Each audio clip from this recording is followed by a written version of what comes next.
everybody. Welcome to The Right Conversation with Shari Pheasant, where we talk about the hard stuff. I get into the real good things that you really want to hear when you listen into conversations with people. Look, communication isn't the biggest problem on a team. The biggest problem on a team is not having the right conversation soon enough. And the right conversation is really about 5 factors. Talking to the right person about the right thing at the right time, with the right tone and intonation, and with the right intentions. So join me for the right conversations that I have with my guests, and you get to hear all about the hard stuff. You're going to love this. So let's dig in. Hi, everybody. Shari Pheasant here for The Right Conversation. Today, I have Miss Cathy Norris with us. I met Cathy a couple years back when she was the president of Northern Nevada Human Resource Association, and I was floored by this woman. She is really ahead of the crowd. I mean, she was into emotional intelligence before we were even considering feelings at work. And I love this. She has been a speaker for a long time. She brings excitement to the workplace, and she's got a really important topic to talk to us about today, and it's burnout. We're going to talk about the pressure cooker of leadership. So inviting Miss Cathy Norris to the studio. Hello, Cathy. How are you today? Shari, I am great. Today is my birthday. Oh my gosh, yay, everybody. Happy birthday to you. Happy birthday to you. Happy birthday, dear Cathy. No, I don't sing. Happy birthday to you. Yes, we do. Awesome. You're my first podcast guest that's come on her birthday. I love it. I was thrilled to see that we were going to talk on my birthday. It's been a while since we talked, and I'm really looking forward to this. Now, you're up in Tahoe. Your home is in Lake Tahoe, yes? Yes. A lot of our listeners are all across the country, Cathy, and many of them come here to go to Lake Tahoe. It's such a beautiful place. Tell me, what is one of your favorite places that you love to tell guests to visit when they're in Tahoe? Favorite place? Just looking at the lake wherever you are, even though I've lived here over 20 years, and especially if I come home from being away, just looking at the lake brings calm. And I've heard that from so many people. So you can't go wrong wherever you go. I have a favorite place. I love Whale Beach. I love hiking down the mountain there and going to, and it's not that mountain, hiking down the hill. To go to Whale Beach. You do have to do some hiking to get there, but it's absolutely worth it. It's beautiful. Yes. It's beautiful. Yes, there's so many great trails, and in the winter. So I'm happiest outside now because I love to cross country ski. So it's perfect. Oh, you're joyful. And then maybe hit Lanza's for dinner. Good old Italian dinner. Lanza's. Oh my goodness, I have not been there in a while. What a great place for Italian. Reminder. we go to Tahoe just to go there. Oh, it's lots of fun. I love it. Nice. I love it. All right, so let's have the conversation, Cathy. I mean, there's some stuff happening in the workforce that we need to pay attention to. Belonging is important, and it's really important that people feel that. I have a statistic here. It says almost half, 41% of workers at companies across the globe say that their workplace is where they feel the greatest sense of belonging. But, second to home, 75% of them report having felt excluded at work. And this is about EQ. This is the pressure cooker of leadership, because leaders need to lead differently than they led just 5 years ago. There's new training. There's DEI that's happening, right? I'm DEI certified. EQ, you're certified in emotional intelligence to go in, myself as well, right? That's why we're in the same space. Yet I know you've been over in Singapore. You've been doing this work for a very long time. I have great admiration for what you've brought to the table for the workforce. And so tell me a little bit about what you've experienced and why you do what you do. Oh, yeah. And I've been doing emotional intelligence because my journey back when I was a leader in corporate, I was a learning and development manager in Singapore. And I realized only for the first time in my life, embarrassing enough to say, that my emotions were coming into my role of managing all the different country leaders and all the training and all the different cultures, and my emotions started coming up, and I thought, this is so interesting. Why do I still feel angry or frustrated or upset, about something? Self-reflection. Mm-hmm. Yes, Go ahead. yes. So even while I actually Googled, this was like 2007. And I Googled emotions, came up with that was the first time I saw emotional intelligence. And I actually found a consultant. He called himself an emotional intelligence consultant, and met with him a couple times. And it really made such a huge difference to help me even separate my emotions from facts and perceptions. And it was just amazing. In fact, the tool he introduced me to, I still use in my training, called the ABCDE tool. If anyone has happened to heard of it, anyway, it's The ABCD tool. Is that what you said? DE tool. Albert Ellis, I believe, was the creator, if I got his name right.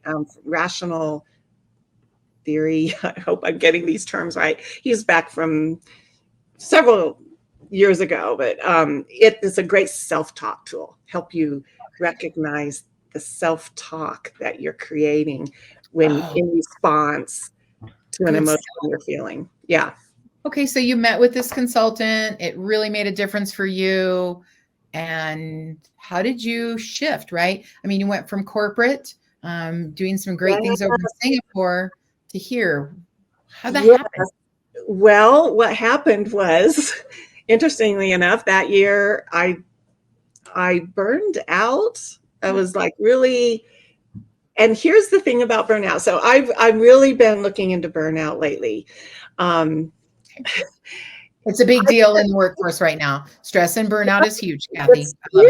It's huge. And I didn't know. I mean, I didn't know I was burned out. I didn't think about it as burned out. When you're burning out, you're not, at least maybe it's different now because everyone's talking about burnout, but I just had to keep going. Right. But I did, one morning, I woke up and just started crying. And I couldn't go to work. I just, I was like, I'm just not going to work. And I called my HR partner in the office and had to think of a reason why I wasn't going to work.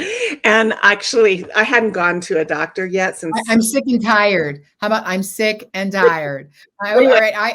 I say that, right? Look, sick means sick and tired. And some days you're sick and tired. Don't come to work. I think it's more acceptable now, but even to myself, with us high performers, we can't, why is this? I'm only just crying or whatever. But then there was no question. I'm just not going to work.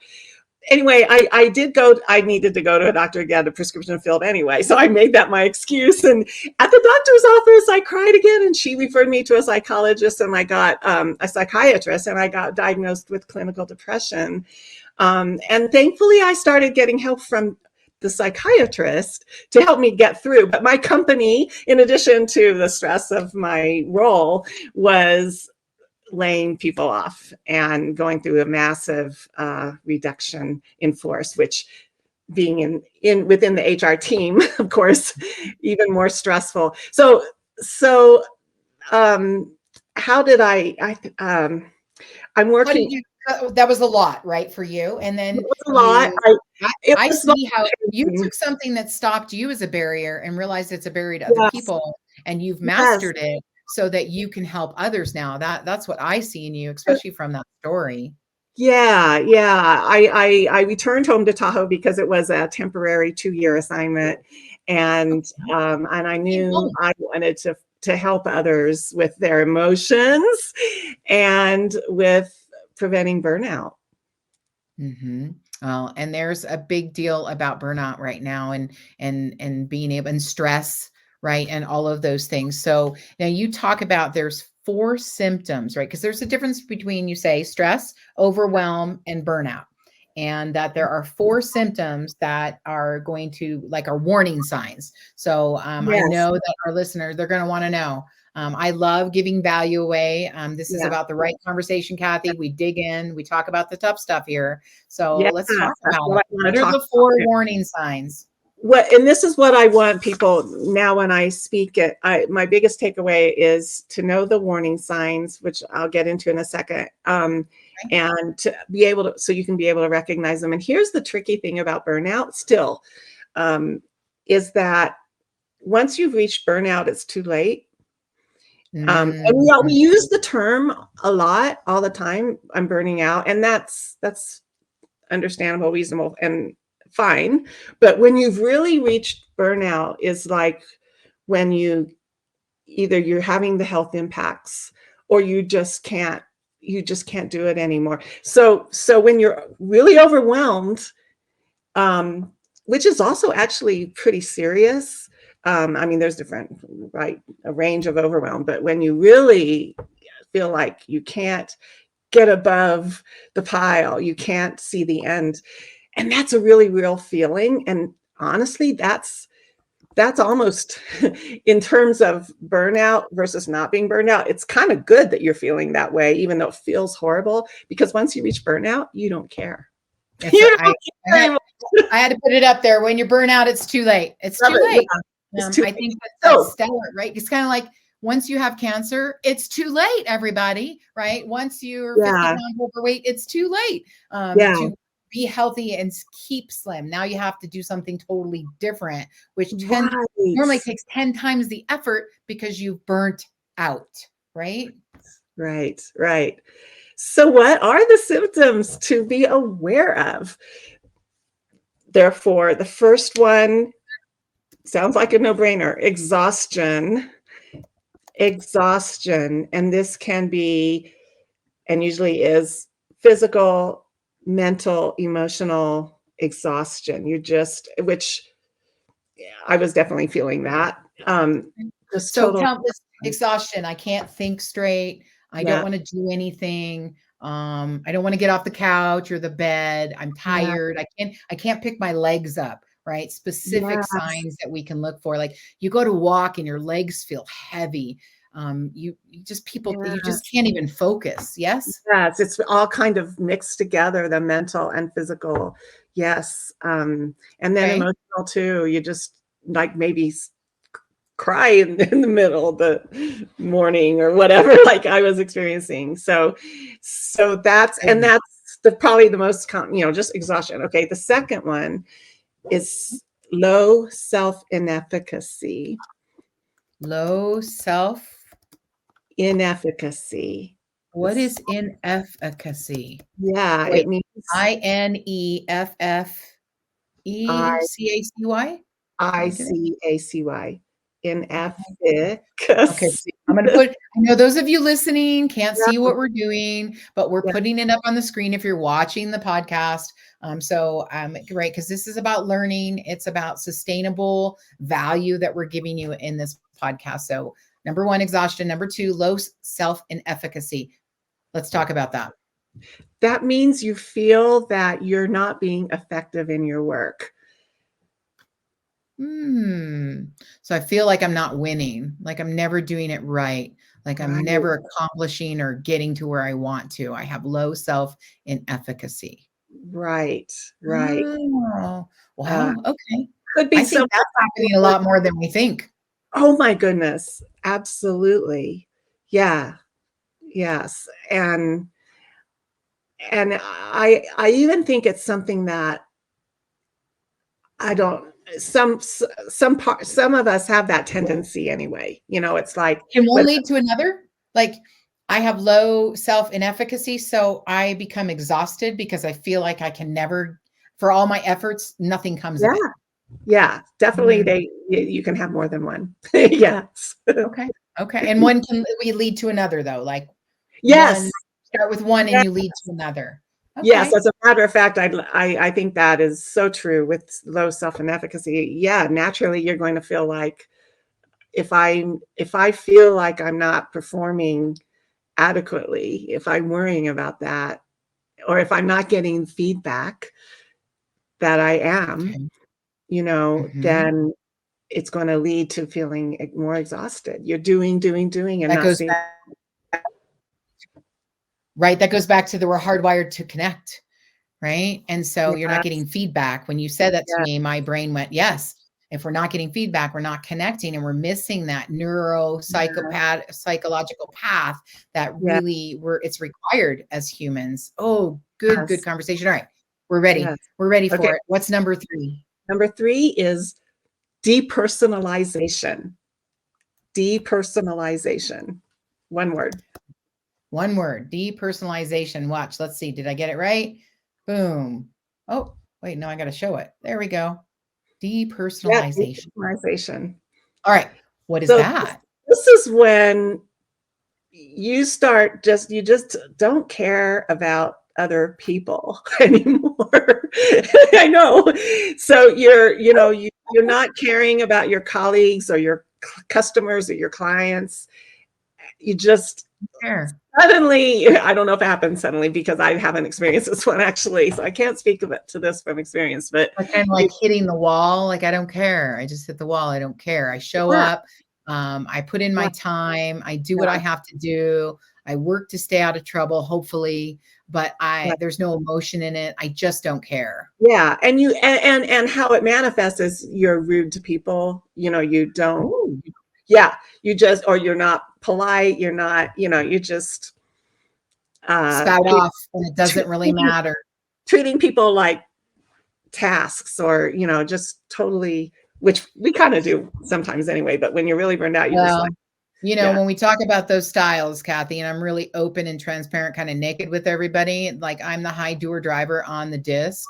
Okay. Right? So it's 100 and I can get it to 92. No, I got an 82 on my influencer, right? So I do like connecting with people, several of them at a time. I just want to get stuff done. Oh, so I behaviorally flex, and I realize that not everybody's like that. And not everybody's motivated with that. And so as a leader, I'm aware and I understand where I rub the wrong way and how I can lean into other people's styles to help us connect better. Yes?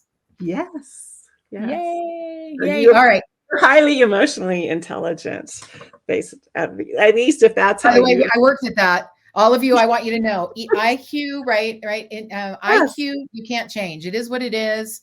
You've got what you got, deal with it. But EQ is amazing because it doesn't matter where it is today. It can change tomorrow. And that's for both the good and the bad. So let's be real, right? You can work on it to get better, but you can also start depersonalization and not care. And that's the wrong direction to go. Now, I also want, hold on, Cathy, our listeners are like, oh my God, this conversation is bumming me out. So hold on, wait. We're going to have answers for you. I promise, right? This is the pain. Are you feeling this pain? Is this happening around you? These are the signs, right? We're talking about the warning signs. And then we're going to move. Yeah. So what's warning sign number 4, Cathy? This is the last one. Cynicism.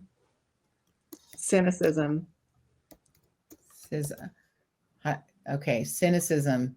You were giving you a spell. I got it. Because I have Grammarly and I know how to get help. Yeah. So cynicism, it sounds a little bit like depersonalization, which is more about the people you're with. But cynicism is when you don't care about your job in a way that, you've totally lost your purpose for your work. You feel like your work and your strengths are totally not being used. And it's like, why should I care anymore? So, right. And it's kind of like they're very skeptical now, right? Cynicism. Skeptical, like, I'm not really sure, I don't believe, right? Yeah. I don't believe my boss is really going to recognize that that all the work I put in. So I'm just not going to do it. Yeah. Right. I don't believe my boss is going to hear my value in the meeting. And when I speak up, so I'm just going to be quiet, ladies. Oh, listen. Right. So absolutely. And you know what I love is you say, if we aren't human, or if we're human, we don't leave emotions outside the workplace door, right? And I think that's really important that we understand what that is, Right. because it's holistic anymore. We used to say, "Oh, leave work at work, leave home at home," right? That, I mean, I don't know about you, but I'm older, and so I was in the workforce in the '80s. Um, and it was a little different back then. And they leave home at home. And that's what you did. You had to leave everything and drop everything. And you just can't, it's not possible. And it's not expected anymore. It's really about, like, the employee life cycle includes the integration of their home life as well. So I love that. Tell me more about, we don't leave our emotions outside, and what do we need to do in the workforce, in the workplace, with our teams as leaders to still understand and get the ROI that we need, right? Because if a business doesn't make money, Cathy, then nobody has a job anyway. Right. So, Right. saying, Yeah. I was quoted in a magazine recently, and they're like, it starts out with, "Shari's not afraid to mix business and woo-woo." And I was like, okay, that's going to get some attention. And it's true. It's totally true. Yeah. Yeah. Well, interestingly, like, there are many things to do for each of these. I'm kind of a little bit conscious of time, and I can speak at length about each of these symptoms. Now companies, organizations, and this I'm still learning, like, what companies are really doing. I'm reading a lot about what companies are doing, but when I'm talking to companies, and I'm still just really starting to talk to them about this, I'm not hearing really that they're doing much of anything, but I'm hearing that companies are investing in wellness programs, larger organizations, and they can be piecemeal, right? Like, here's a meditation class, here's a gym pass. All of these things can help. There are definitely small strategies that can help. However, when we're talking about having that high risk of burnout, you're going to need a more holistic solution. And on the organizational level, I'm just going to cut to the chase. What is more holistic than treating your employees like you care? Well, they say nobody cares about you until they know you care about them, right? I mean, let's be real, Cathy.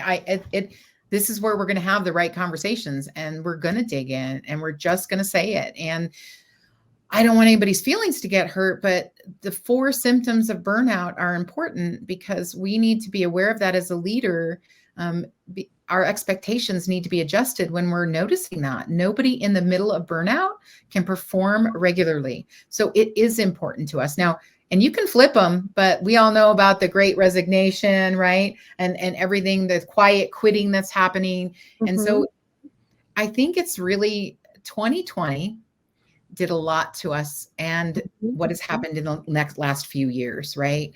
And one of the things is we realize how important people are and how much they mean to us, and how we can really draw lines and have different expectations about how we move forward that is more humanistic today than it was before. Well, I'm sure you've loved this conversation, and you can tell that it's not over yet. So join me on the inside in the next podcast, where we're going to continue our conversation.